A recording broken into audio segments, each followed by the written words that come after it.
வணக்கம். ஆன்மீக செய்திகள். 108 திவ்ய தேசங்களில் ஒன்றான தஞ்சாவூர் வெண்ணாற்றங்கரை வீர நரசிம்ம பெருமாள் கோயில் பிரசித்தி பெற்றது. பழமையான இக்கோயிலின் புனரமைப்பு பணிகள் நிறைவடைந்தது. தொடர்ந்து கடந்த 8ஆம் தேதி விக்னேஸ்வர பூஜையுடன் யாகசாலை வேள்விகள் துவங்கியது. இன்று காலை 4ஆம் கால யாக பூஜைகள் மகா பூர்ணாகுதியுடன் நிறைவடைந்தது. இதையடுத்து மேலத்தாளம் இசைக்க கடம் புறப்பாடானது.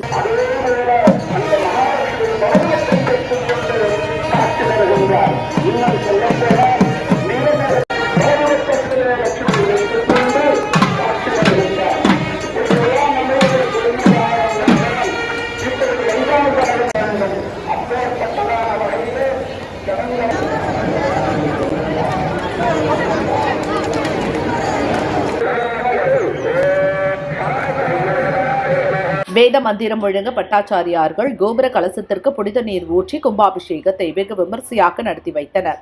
பக்தர்கள் மீது புனித நீர் தெளிக்கப்பட்டது. பின்னர் தஞ்சை நாயகி தாயார் சமேத வீர நரசிம்ம பெருமாள் சன்னதியில் மகா அபிஷேக அலங்கார தீபாராதனைகள் நடைபெற்றன. கோவிந்தா கோஷம் முழங்க பக்தர்கள் சுவாமி தரிசனம் செய்தனர். அன்னதானம் நடைபெற்றது.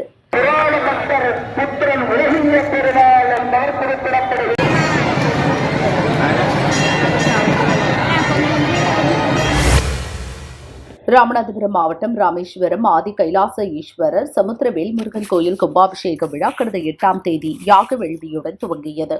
யாக வேள்விகள் நிறைவு பெற்று இன்று காலை 9 மணிக்கு மங்கள வாத்தியம் முழங்க கடம் புறப்பாடாகி கோயிலை வலம் கொண்டு வரப்பட்டது.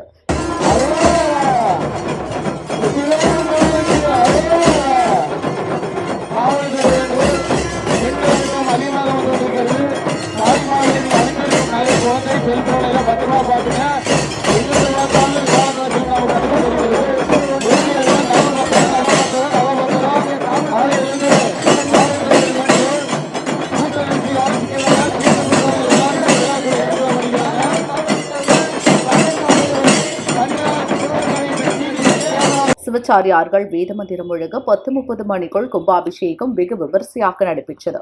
தொடர்ந்து காலபைரவர், ஸ்ரீவராகியம்மன், 18 சித்தர்கள், அறுபடை முருகன் சன்னதிகளில் புனித நீர் ஊற்றப்பட்டது.